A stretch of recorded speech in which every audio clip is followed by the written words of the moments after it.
Alright, so today I'm going to show you a tomato jam recipe.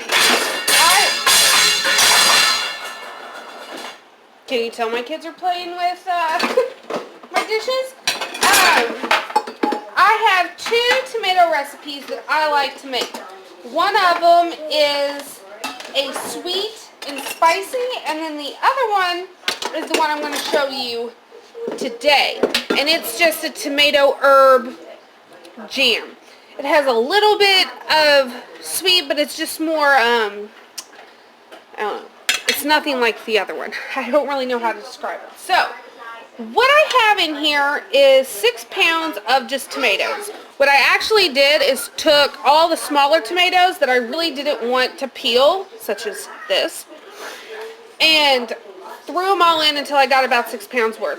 Because I leave the skins on for my tomato jam because you cook it down so long and then you puree it. So you don't even know the skins are there. So I just washed them, cored them, and then of course these are just left whole. So 6 pounds are in there, and then I did 4 huge garlic cloves, and I just pressed them, and then I'm putting in a teaspoon of salt, a teaspoon of black pepper, and then 2 bay leaves. I knew I was forgetting something.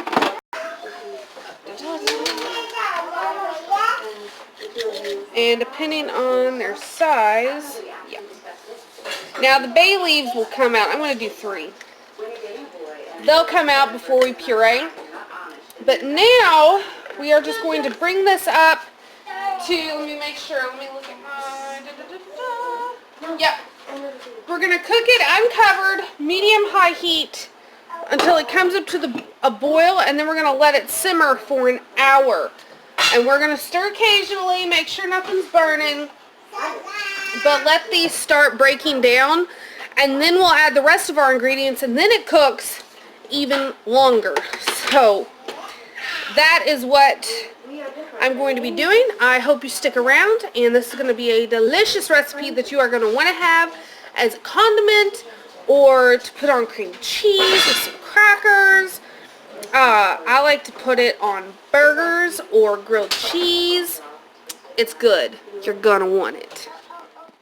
So this has gone actually for more like an hour and a half because I had company over for a minute, and I didn't want to mess with this until after. So you can see that everything is breaking down, and we didn't add any liquid to this at first either, so remember that. And the garlic's getting soft. It's all just coming together. So we're going to add our next bit of ingredients.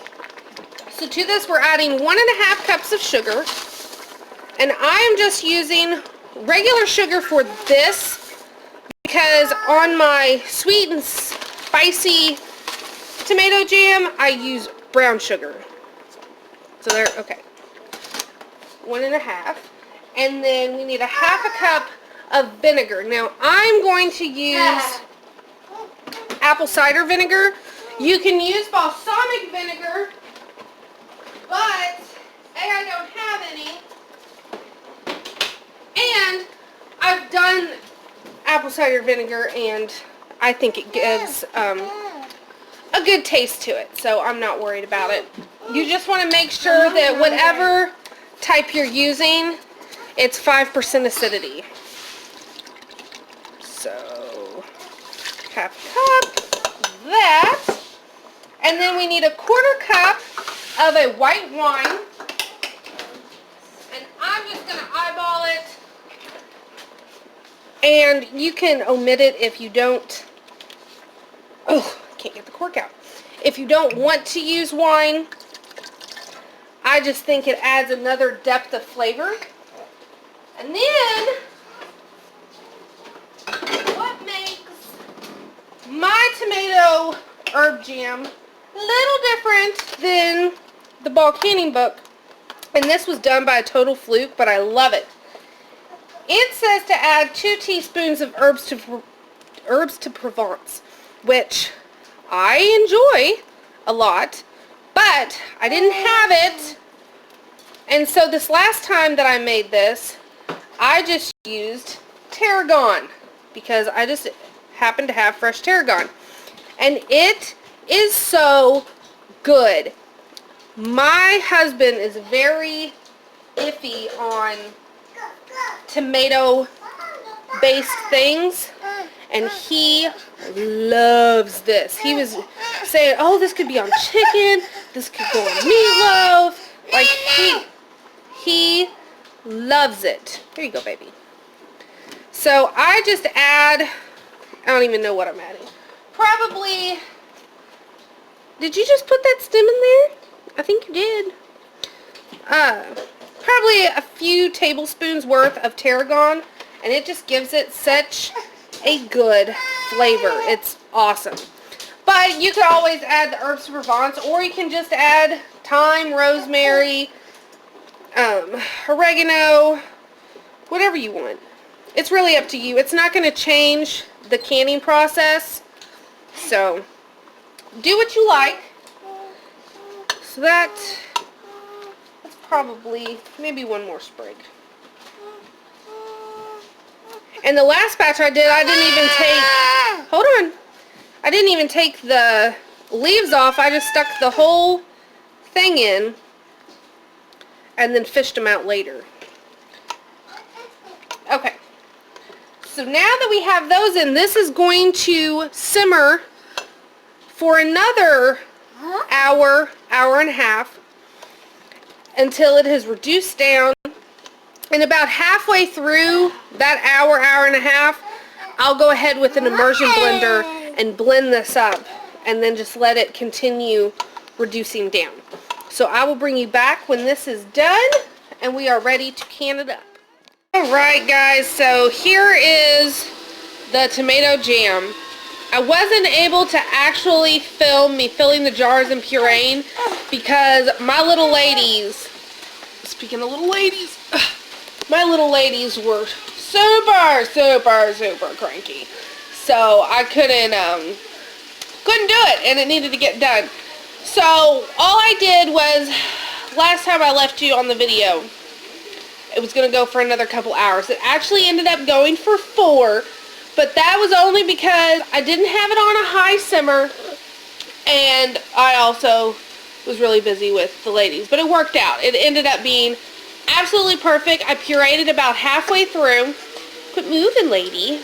Pureed it about halfway through and let it reduce down some more until it would round up on the spoon, and that's when I knew that it was ready.